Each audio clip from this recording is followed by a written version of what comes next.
Hello, this is John from caveofprogramming.com, and in this tutorial we're going to look at functions in JSTL. So if you go to the internet and you do a search for something like JSTL functions, you'll find this document here, which is the API document, and you'll see that there are a handful of functions that you can use in expression language. And these are basically mostly string handling functions, but there are a few others as well. And I'll let you explore this document yourself, and you can find examples of all of these scattered throughout the internet. But I just want to show you a couple of examples here to get you started. So let's go back to Eclipse and run the program that I've got at the moment. So I've got this home page, and if I click on an image, I get this page now. And you'll notice since the last tutorial I've added a bit of stuff here and rearranged it a bit, and that's just kind of standard HTML and CSS stuff that I won't go into, although we will be examining it a little bit further in the next few tutorials to finish off the series. But what I want to show you here is I've got the name of my image coming out here, and I don't have like a really good name for the image, but this is something that I had in my database that describes the picture. And as an example here, I'm going to show you how to capitalize the first letter of this word here, this title. Now it's actually a lot easier to do that in CSS, but just as a demo of JSTL functions, we'll do it here in slightly laboriously in JSTL. So let's go back to Eclipse. Here we are, we're in Eclipse actually already, and here's my image.jsp. Now we've already used the C and the SQL prefixes, and I'm going to use another one here. So I'll copy one of my taglib directives, and I'll change this SQL bit on the end of the URI to functions, and I'll change this prefix to fn, which is the function prefix. And so right here, this is where the title is being output, and of course I could use that in a C : out tag if I want to make sure that there's not going to be any funny HTML or anything in there. But let's imagine, just for simplicity here, that I trust what's in my database and I just want to output that directly like this. Now to use a function, once you've got the taglib directive up there, you can say stuff like, well, if you look at the API document, you can see that there's, for example, a function called substring, and if I click on that, then we see that actually this documentation leaves much to be desired, but for the substring function, you supply a string as the first argument, and then this argument is the index of a character in your string, and so is this. Now the way this works is this function returns a portion of your string starting at this index and ending at this, except that if you put -1 in there, like here, it just returns all the string up to the end. So let's take a look at an example of function, the substring function.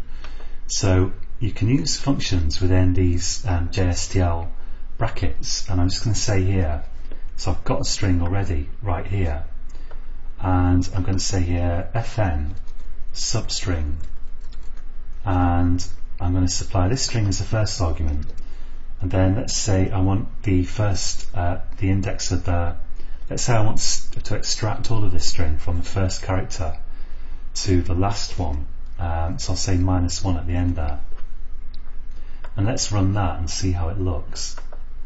So I'll run this application, run on server, and try and pick something with a nice long name, but I don't really know what actually. Whole bunch of images there. Well, this is probably mountain. Let's try this. So you see we've got mountain, we've extracted everything from the the character at index 1 and it starts at 0 up to the end of the string. Or I could do something like extract from character 0, the first character, and just get the first 4 characters like this. So starting at character 0 and ending at character 3, which is a total of 4 characters, 0, 1, 2, 3. Let's try that and see how that looks. So I'll run this, run on server, and let's go to, well, here we've got an example.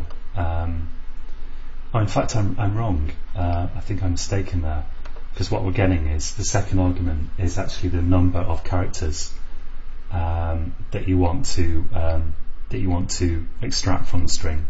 My mistake. But you wouldn't know that from this documentation, and to be honest, if I don't use this for a few weeks, it just goes completely out of my head. So this is extracting, starting at character 0, and we're extracting 3 characters. Let's take a look at another example, and then we're going to use 2 functions together to show you how they can work together. So we've got functions that can make the string uppercase and lowercase.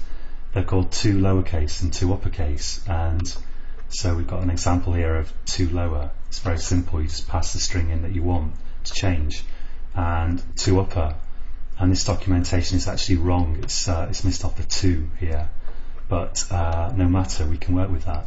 So let's say here function, so it's fn colon, and don't put a dot in there by mistake, you need a colon, 2 uppercase, and this just takes 1 argument, which is the string to change. And let's run this, run on server, and look at an example like tree, and then we've got tree in uppercase. Now we can use these functions together to just capitalize the first letter, and as I say, this is more easily done in CSS, but just as an example, I think this will be interesting. So to do that, we want to extract 2 bits of the string. So we want to use the substring function, and the first bit I want to extract is starting at index 0, and I just want to extract 1 character like that. And if I copy that, the second bit that I want to extract is starting at index 1 and all the rest of the string, so I'll use a special value -1 to say give me the string right to the end. And if we look at that, let's put something in between so that we can see what it's doing. I'll just put a colon there in between, and I'll run this application, and let's click on chair. Whoops, I've missed something there. Okay, let's go back again. So I'll go to image.jsp, and does it look okay? So we've got the parentheses. Yeah, I missed the fn off the beginning here, so fn colon substring, and this has got to be fn colon substring as well. So that will definitely work. Let's run this. Famous last words, run on server, and share, and there we go. We've got the first character here, and then the second part here. I'm just laughing because her looks funny for some reason. And then if we go back to image.jsp here, and now what I can do is I can use another function around these. So I can use this whole string returned by this function as the argument to my to uppercase function. So I can say function to uppercase brackets and surround the entire thing like that.